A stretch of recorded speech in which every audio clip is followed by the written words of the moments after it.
Hi hello welcome back to my channel. Dear friends, ಇದು ನಾನು ವಿಜ್ಞಾನದಲ್ಲಿ ಸಂಬಂಧಪಟ್ಟಂತಹ ಬೆಳಕು ಎಂಬ ಒಂದು ಅಧ್ಯಯನದಲ್ಲಿ ಮಲ್ಟಿಪಲ್ ಚಾಯ್ಸ್ ಕ್ವಶನ್ಸ್ ಯಾವ ರೀತಿ ಬರ್ಬೋದು, ಏನಪ್ಪ JPST ಆಗಿರ್ಬೋದು, SST ಆಗಿರ್ಬೋದು, ಅಥವಾ PST ಆಗಿರ್ಬೋದು, ಕಾಲ್ಫಾರ್ಮ್ ಆದಾಗ ಯಾವ ರೀತಿಯಾಗಿ ಪ್ರಿಪ್ರೇಷನ್ ಮಾಡ್ಕೋಬೋದು ಅಂಥೇಳಿ ಒಂದು ಸಣ್ಣ ವಿಡಿಯೋ ಮಾಡ್ತಾಯಿದ್ದೀನಿ. ವಿಡಿಯೋನ ಸ್ಕಿಪ್ ಮಾಡದೆ ಕೊನೆವರೆಗೂ ನೋಡಿ. ಇಲ್ಲಿ ಫಸ್ಟ್ ಪ್ರಶ್ನೆ ಬಂದು, ಬೆಳಕು ಒಂದು ಮಾಧ್ಯಮದಿಂದ ಇನ್ನೊಂದು ಮಾಧ್ಯಮಕ್ಕೆ ಚಲಿಸಿದಾಗ ಅದರ ಏನಾಗುತ್ತೆ? ಆಪ್ಷನ್ ಎ ನೋಡ್ರಿ, ಆವೃತ್ತಿ ಮಾತ್ರ ಬದಲಾಗುತ್ತದೆ. ಬಿ, ತರಂಗ ದೂರ ಮಾತ್ರ ಬದಲಾಗುತ್ತದೆ. ಸಿ, ವೇಗ ಮಾತ್ರ ಬದಲಾಗುತ್ತದೆ. ಡಿ, ತರಂಗ ದೂರ ಮತ್ತು ವೇಗ ಬದಲಾಗುತ್ತದೆ. ಇಲ್ಲಿ ಬೆಳಕು ಒಂದು ಮಾಧ್ಯಮದಿಂದ ಇನ್ನೊಂದು ಮಾಧ್ಯಮಕ್ಕೆ ಚಲಿಸಬೇಕಾದ್ರೆ ತರಂಗ ದೂರ ಮತ್ತು ವೇಗ ಕೂಡ ಬದಲಾಗುತ್ತೆ. ಸೊ ಆಪ್ಷನ್ಸ್ ಡಿ ಸರಿಯಾದಂತಹ ಒಂದು ಉತ್ತರ. ಎರಡನೇ ಪ್ರಶ್ನೆ,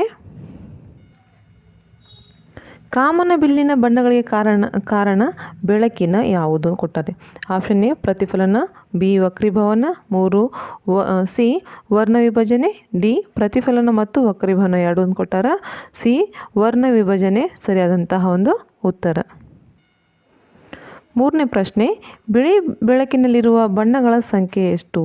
ಹೌದಾ? Option A 1, option B 5, C 7, D 8.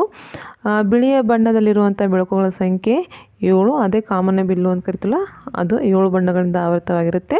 So ಇಲ್ಲಿ ಆಪ್ಷನ್ ಸಿ ಸರಿಯಾದಂತಹ ಒಂದು ಉತ್ತರ. ನಾಲ್ಕನೇ ಪ್ರಶ್ನೆ ನೋಡಿ, ಸಂಕೀರ್ಣ ಬೆಳಕನ್ನು ಅದರ ಘಟಕ ವರ್ಣಗಳಾಗಿ ವಿಭಜಿಸುವ ವಿದ್ಯಮಾನದ ಹೆಸರು? ಆಪ್ಷನ್ ಎ ಪ್ರತಿಫಲನ, ಬಿ ವಕ್ರೀಭವನ, ಸಿ ಕಾಮನಬಿಲ್ಲು, ಡಿ ವರ್ಣ ವಿಭಜನೆ. ಇಲ್ಲಿ ಸಂಕೀರ್ಣವಾದಂಥ ಬೆಳಕನ್ನು ವಿಭಜಿಸುವಂತಹ ಒಂದು ವಿದ್ಯಮಾನವನ್ನು ನಾವು ವರ್ಣ ವಿಭಜನೆ ಅಂಥೇಳಿ ಕರಿತೀವಿ. ಸೊ ಆಪ್ಷನ್ ಡಿ ಸರಿಯಾದಂತಹ ಉತ್ತರ. ನೆಕ್ಸ್ಟ್ ಕ್ವಶನ್, ಬಣ್ಣಗಳನ್ನು ಅವುಗಳ ತರಂಗ ದೂರ ಏರಿಕೆಯ ಕ್ರಮದಲ್ಲಿ ಬರೆದಾಗ ಇರುವ ಸರಿಯಾದ ಕ್ರಮ ಕೊಟ್ಟಾರ. ಆಪ್ಷನ್ ಡಿ ನೋಡ್ರಿ, ನೀಲಿ, ಹಸಿರು, ಹಳದಿ ಮತ್ತು ಕಿತ್ತಳೆ. ಇದೊಂದು ಏರಿಕೆ ಕ್ರಮದಲ್ಲಿರುವಂತಹ ಒಂದು ಸರಿಯಾದಂಥ ಉತ್ತರ ಅಂತ ಹೇಳ್ಬೋದು. ಸೊ ಡಿ ಸರಿಯಾದ ಉತ್ತರ.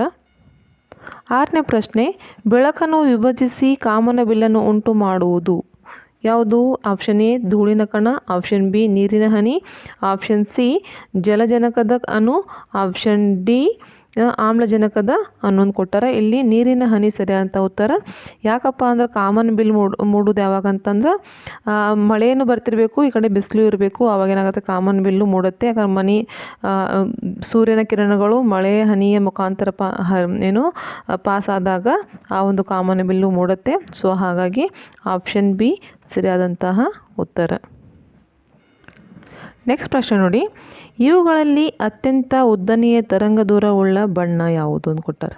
ಹಸಿರು, ಹಳದಿ, ಕೆಂಪು ಮತ್ತು ನೀಲಿ. ಇಲ್ಲಿ ಕೆಂಪು ಬಣ್ಣ ಏನಪ್ಪ ಅಂದ್ರೆ ಅತ್ಯಂತ ಉದ್ದನೆಯ ತರಂಗ ದೂರವನ್ನು ಹೊಂದಿರುವಂಥ ಬಣ್ಣ. ಸೊ ಆಪ್ಷನ್ ಸಿ ಸರಿಯಾದಂಥ ಉತ್ತರ. ಕ್ವಶನ್ ನಂಬರ್ 9, ಸಂಕೀರ್ಣ ಬೆಳಕನ್ನು ವರ್ಣ ವಿಭಜನೆಗೆ ಒಳಪಡಿಸುವುದಕ್ಕೆ ನೆರವಾಗುವ ಒಂದು ಸಾಧನ? ಅದು ಪಟ್ಟಕ ಅಂತ ಕರಿತೀವಿ ಅಥವಾ ಅಶ್ರಗ ಅಂತ ಕರಿತೀವಿ. ಅದರ ಮುಖಾಂತರ ನಾವು ಬೆಳಕನ್ನು ಸೋಸಿದಾಗ ಅದು ವರ್ಣ ವಿಭಜನೆಯಾಗಿ ಕಾಣುತ್ತೆ. ಇದು ಸ್ಕೂಲಲ್ಲೆಲ್ಲ ಲ್ಯಾಬಲ್ಲಿ ಇದನ್ನು ಮಾಡಿ ನೋಡ್ಬೋದು ಈಸಿಯಾಗಿ, ಯಾವ ರೀತಿಯಾಗಿ ವರ್ಣ ವಿಭಜನೆ ಆಗತ್ತೆ ಅಂಥೇಳಿ. ಸೊ ಆಪ್ಷನ್ ಸಿ ಸರಿಯಾದಂಥ ಉತ್ತರ. ನೆಕ್ಸ್ಟ್ ಪ್ರಶ್ನೆ ಬಂದು, ಅಶ್ರಗದಲ್ಲಿ ಸಂಕೀರ್ಣ ಬೆಳಕಿನ ವರ್ಣ ವಿಭಜನೆ ಆಗುವುದಕ್ಕೆ ಕಾರಣ ಏನಪ್ಪ ಅಂದರೆ ಬೆಳಕಿನ ಬಣ್ಣದೊಂದಿಗೆ ವಕ್ರೀಭವನ ಸೂಚ್ಯಂಕ ಬದಲಾಗುವುದು ಇದಕ್ಕೆ ಮುಖ್ಯವಾದಂಥ ಕಾರಣ. ಸೊ ಆಪ್ಷನ್ ಸಿ ಸರಿಯಾದಂಥ ಉತ್ತರ.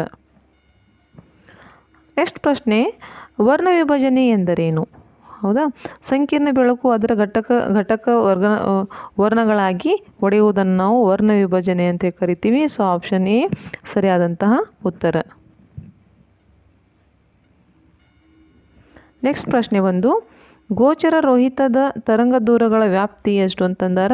ಅದು ಆಪ್ಷನ್ ಸಿ 400 nm ನಿಂದ 750 ನ್ಯಾನೋಮೀಟರ್ ಅಂತೇಳಿ ಹೇಳ್ಬೋದು. ಸೊ ಆಪ್ಷನ್ ಸಿ ಸರಿಯಾದಂಥ ಉತ್ತರ. ಸೊ ಫ್ರೆಂಡ್ಸ್, ಇಲ್ಲಿವರೆಗೆ ನಾನು 12 ಕ್ವಶನ್ನ ಕವರ್ ಮಾಡಿದ್ದೀನಿ. ಈ ವಿಡಿಯೋ ನಿಮ್ಗೆ ಇಷ್ಟ ಆದರೆ ಲೈಕ್ ಮಾಡಿ, ಶೇರ್ ಮಾಡಿ ಮತ್ತು ಸಬ್ಸ್ಕ್ರೈಬ್ ಮಾಡ್ಕೊಳ್ಳಿ. ಹೆಚ್ಚಿನ ವಿಡಿಯೋಗಳಿಗಾಗಿ ನೋಡ್ತಾ ಇರಿ. Thank you for watching.